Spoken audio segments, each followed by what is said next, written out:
సత్యం శంకర మంచి అని అమరావతి కథలు అని ఒక పుస్తకం రాసినాడు. ఒక అమరావతిని బేస్ చేసుకొని ఆ చుట్టుపక్కల ప్రజల జీవన శైలి దాని గురించి ఒక 100 కథలు కలిసి ఒకటి అమరావతి కథలు అని. అంటే ఏముండదు, మీకు కొన్ని చోట్ల త్రివిక్రమ్ శ్రీనివాసరావు కూడా చెప్పింటాడు. త్రివిక్రమ్ శ్రీనివాస్ కూడా ఒక రైతు పొద్దున్నే లేస్తాడు, అమరావతి గుడికి పోతాడు, పూజ చేస్తాడు, వస్తాడు, అందరితో కలిసి మాట్లాడతాడు, మళ్ళీ ఫోన్ చేస్తాడు, రాత్రి స్నేహితులతో కలుస్తాడు, పోయి పనుకుంటాడు. ఇంతే అమరావతి కథ. ఇలా కూడా సాధ్యమేనా ఆనందంగా ఉండడము అని ఒక 101 స్టోరీస్ ఉన్నాయి డిఫరెంట్గా. ఇది నేను ఊరికి ప్రైమ్గా చెప్తాను. అలా అమరావతి కథలని సత్యం శంకర మంచి గారు రాసిన మంచి పుస్తకం. అంతకు మించిన పుస్తకం ఈరోజు చంద్రబాబు నాయుడు గారు రాస్తున్నారు. దానికి పవన్ కళ్యాణ్ కూటమి సంతకాలు చేస్తున్నారు అమరావతి కథలోని. ఇక్కడ కూడా అంతే. పొద్దున్న లేచిన నుంచి చంద్రబాబు నాయుడు గారు చెప్తూ ఉంటారు, అమరావతిని అంత చేస్తాము ఇంత చేస్తామంటారు. అక్కడ ఇచ్చిన భూములు ఇచ్చిన రైతులు పొద్దున్నే లేచి సిఆర్డీ ఆఫీస్కి పోతూ ఉంటారు. మా భూమి ఎక్కడ, మా ప్లాట్ ఎక్కడ అని అడుగుతారు. వాళ్ళు కంప్యూటర్లో చూపిస్తారు, ఇక్కడ మీ భూమి అని. లేదు మాకు భూమి ఫీల్డ్ మీద చూపించాలి అంటే అది ఎక్కడుందో తెలియదు, కనపడదు. ఇంటికి వస్తాడు, బాధపడతాడు, ఏడుస్తాడు. ఇతన్ని నమ్మే మన భూమి ఇచ్చినది అంటాడు, పోయి పనుకుంటాడు. మళ్ళీ తెల్లారుజామునే వెళ్తాడు, సిఆర్డీ ఆఫీసులకి వెళ్తాడు. ఇది ఇప్పుడున్న అమరావతి ఆ రైతుల యొక్క కథనం. వాళ్ళు భూమిలో ఏదో చేస్తామని చెప్పేసి ఇతన్ని నమ్మి భూమి ఇస్తే ఇంతవరకు ఆ అమరావతి మీద దోపిడీ చేయడమే తప్ప అక్కడ రైతాంగానికి ఏమాత్రం మేలు చేసిన దాఖలాలు. మళ్ళీ రెండో విడత 30,000 అడుగుతున్నాడు. అక్కడ రైతులు చనిపోతున్నారు. భూమి ఇచ్చిన రైతులు ఇంకా మా భూములు ఎప్పుడు డెవలప్ చేస్తారనేది. చంద్రబాబు నాయుడుకు ఇండ్లు మాత్రం డెవలప్ అవుతుంది, రైతులకు మాత్రం ప్లాట్లు ఎక్కడున్నాయో కనపడవు. కానీ చంద్రబాబు నాయుడు ప్లాట్లు మాత్రం కనపడుతున్నాయి. చంద్రబాబు చూపిస్తున్నారు. లాటరీ వేస్తే తెలుగుదేశం వాళ్ళందరికీ మంచివి వస్తాయి, అవి ఎక్కడున్నాయో తెలియదు. ఈ విధంగా ప్రతిరోజు ఒక అబద్ధం కథనంతో అమరావతిని కథలు మనకు చెప్తూ పోతూ ఉన్న సందర్భం చూస్తున్నాం. నిన్న కొత్తగా దాన్ని అమరావతి అభయం అని. అసలు ఎందుకు మీరు భయపడుతున్నారు? ఎందుకు మీరు భయపడుతున్నారు? నెక్స్ట్ జగన్మోహన్ రెడ్డి వస్తాడు అనే కదా మీ భయం అంతా కూడా. నేను కాదు చెప్పినది, మీరే చెప్తున్నారు. రోజు పవన్ కళ్యాణ్ చెప్తున్నాడు, మనమంతా కలిసే ఉందాము, మనమంతా ఎక్కడికి పోకూడదు, మనం విడిపోతే వాళ్ళు గెలుస్తారు, మనం పోకూడదు. ఈ విడిపోవల్లా ఉండాలా? జనంకి ఏదైనా మేలు చేస్తే మీరు కలిసి ఉన్నా విడిపోయినా ఏదైనా మేలు చేస్తే గెలుస్తారు, మేలు చేయకపోతే ఓడిపోతారు. దానికి విడిపోవాల్సిన అవసరం లేదు, కలిసి ఉండాల్సిన అవసరం లేదు. ప్రజలకు మేలు చేస్తేనే. అక్కడ టెండర్లు పాల్గొన్న కంపెనీ 4 కంపెనీలు. ఒకదానికి వీళ్ళలో ఉన్నవాడే ఒకడు L1 వేస్తాడు, మళ్ళీ L2 వేస్తాడు, L3 వేస్తాడు. ఇంకో దానికి వచ్చేకల్లా ఇంకోటి L1, ఇంకో L2, L3. ఇదే 4 కంపెనీలకు. మీరు చూడండి ఏ విధంగా దోపిడీ జరుగుతుందో, ఏ విధంగా అన్యాయం జరుగుతోందో. ఆ ప్రాంతంలో ఉన్న టెండర్లలో గవర్నమెంట్ ఇచ్చినవి ఎవడైనా కానీ కేంద్ర ప్రభుత్వం డబ్బులు ఇస్తే టెంపరరీ సచివాలయాలు కడతారు. ఎక్కడైనా టెంపరరీ సచివాలయాలు కడతారు, టెంపరరీ అసెంబ్లీలు కడతారు. మొత్తం దోపిడీకి.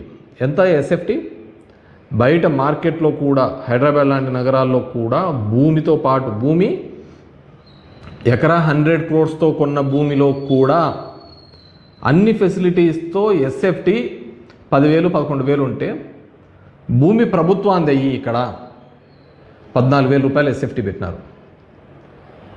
అదే ప్రాంతంలో రింగ్ రోడ్డు పోతూ ఉంటే కిలోమీటర్కి 22 కోట్లు, 25 కోట్లతో ఉంటే వీళ్ళు 175 కోట్ల రూపాయలతో కిలోమీటర్కి రోడ్డు వేస్తారు. కేవలం అది సెల్ఫ్ ఫైనాన్స్ అని చెప్పేసి అందరికీ మోసం చేసి మీరు ఫైనాన్షియల్గా సెటిల్ కావడానికి ఉపయోగపడుతుంది. దీనివల్ల ఎవరిని మోసం చేయడానికి? ఏమి ఇంతకుముందు తీర్మానం చేయలేదా? అప్పుడు అన్ని ఉత్తుత తీర్మానాలు చేశారా?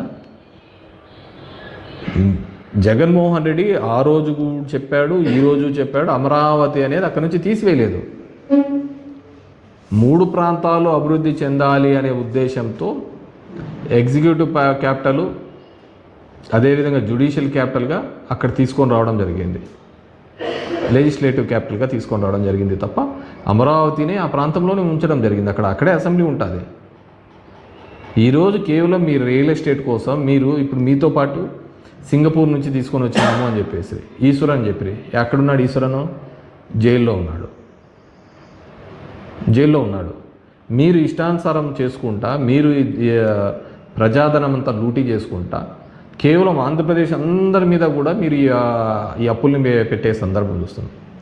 నిన్న అచ్చెన్నాయుడు గారు చూస్తే కాల్చి పడేయాలా అని చెప్తాను.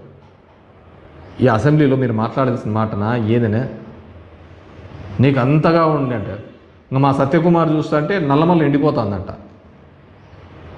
నల్లమల్ల మీరు చేసిన దానికి దేశమే కాలిపోతుంది,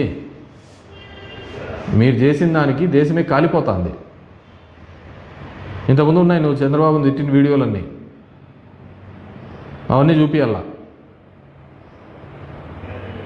కేవలం అమరావతి పేరు మీద ఈరోజు అక్కడ వరదలు వస్తాయని అందరూ చెప్తున్నారు. మీరే ఆ లిఫ్ట్ కోసం దగ్గర 2,000 కోట్లతో లిఫ్ట్ కోసం మోటార్లు పెట్టినారు. ఇంకా డబుల్ కావాలా అని అంటున్నారు. ల్యాండ్ పూలింగ్ చేయాలా అంటున్నారు. ఎందుకు ఇంత భూదాహం పెట్టింది మీకు? మీరు ఎందుకు ఇంత ఆత్రంగా ఒక డైవర్షన్ పాలిటిక్స్ చేసుకుంటూ జగన్మోహన్ రెడ్డిని తిట్టడానికి 6 గంటలు పెట్టినారు? మీరు జగన్ పేరు ఎత్తకుండా ఒక్క రోజున పనిచేసిన మీరేం చేసినారో చెప్పుకోండి. అప్పుడు 5 సంవత్సరాలు ఉన్నారు, ఇప్పుడు 3 సంవత్సరాలు ఉన్నారు కదా. ఆ రోజు నరేంద్ర మోడీని తీసుకొని వచ్చినారు కదా. అప్పుడేమన్నారు? పాచిపోయిన లడ్డు ఇచ్చాడన్నాడు పవన్ కళ్యాణ్.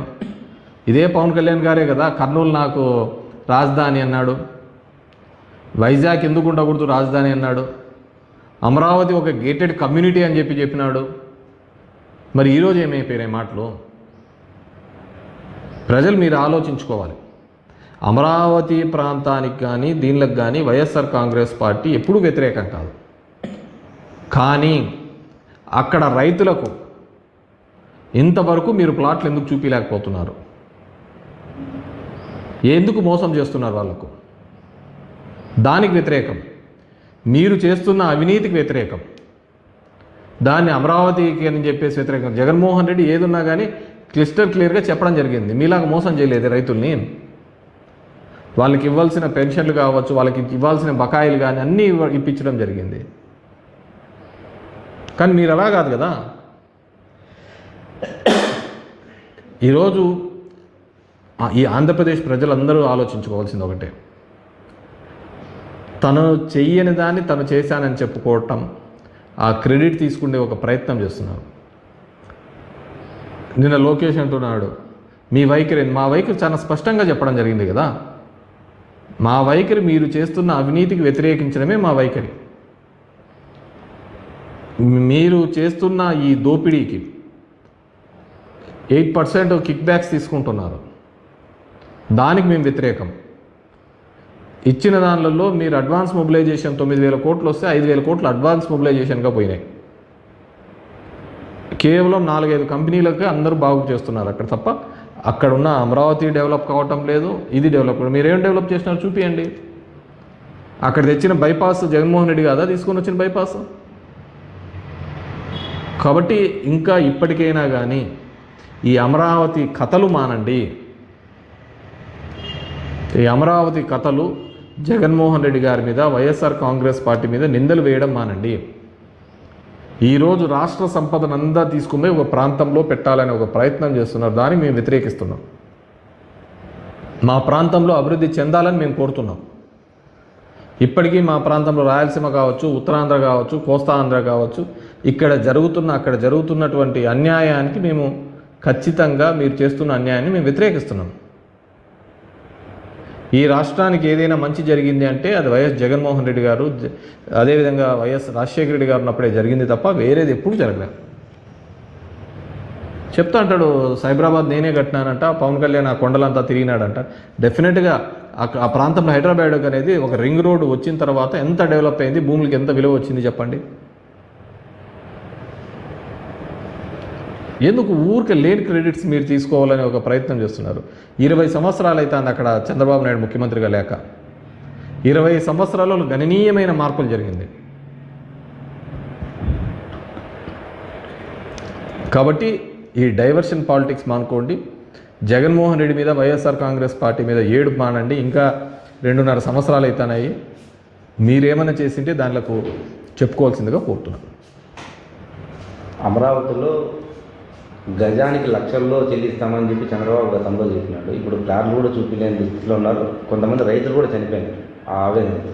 అవును, రైతులు, నేను చెప్తున్నాను కదా, అమరావతి కథల్లో భాగంగానే ఒక రైతు పొద్దున్నే లేస్తాడు, సిఆర్డీ ఆఫీస్కి వెళ్తాడు, తన ప్లాట్ ఎక్కడుందని కొట్లాడతాడు, అక్కడ పోయి మాట్లాడి వచ్చిన తర్వాత రేపు మళ్ళీ పోతాడు, ఇంటికి వస్తాడు, బాధపడతాడు స్నేహితుల దగ్గర, ఇతన్ని నమ్మి మోసపోయినామని చెప్తాడు, ఇంటికి వచ్చాడు, పనుకుంటాడు, భార్య పిల్లల దగ్గర ఆవేదన చెందుతాడు, మళ్ళీ వెళ్తాడు, మళ్ళీ సిఆర్డీ ఆఫీస్. ఒక్క చిన్న విషయం అండి, తనదంటూ ఒక భూమి, తన 1000 ఎకరాల భూమి ఇచ్చిన రైతు తన భూమి ఎక్కడుందో తెలియదు. ఇప్పుడు అక్కడ ఇండ్లలో వాళ్ళకు చదువుకోవాలన్నా, ఇళ్ళలో వాళ్ళకు పెళ్ళిళ్ళు చేయాలన్నా ఎక్కడి నుంచి డబ్బులు పుడతాయి చెప్పండి?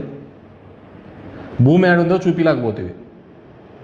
నువ్వు భూమి ఎక్కడుందో నువ్వు చూపిలేకపోతుంది.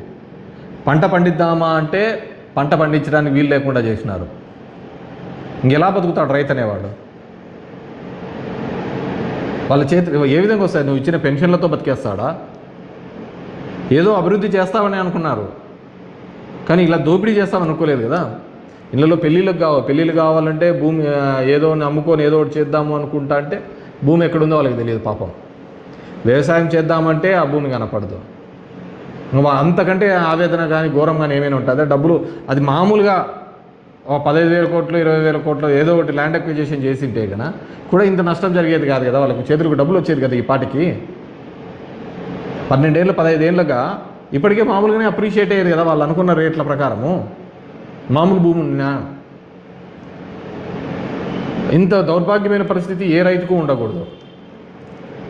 భూమిలో పండించడానికి భూమి లేదు, అమ్ముకోవడానికి లేదు, పెళ్ళిళ్ళు చేయడానికి లేదు, పిల్లల చదువుకు డబ్బులు పుట్టారు. అప్పట్లో పుడుతుంది.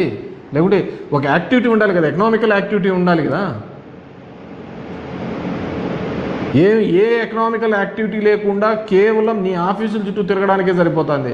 నారాయణ పెనంసా అని పెడతాడు, మీటింగ్లు పెడతా అంటాడు, రైతులు వచ్చి ఏడుస్తూ అంటారు, పాపం చేసేస్తాం సమస్య తీడుస్తామంటారు, పోతారు, అంతే. పాపం బాధాకరం. పాపం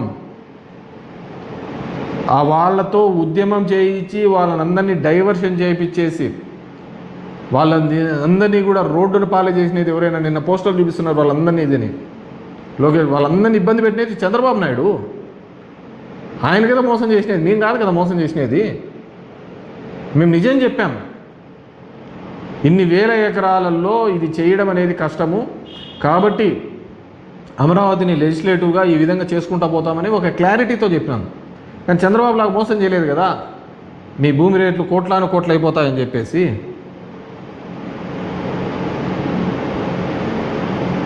so pity and so sad.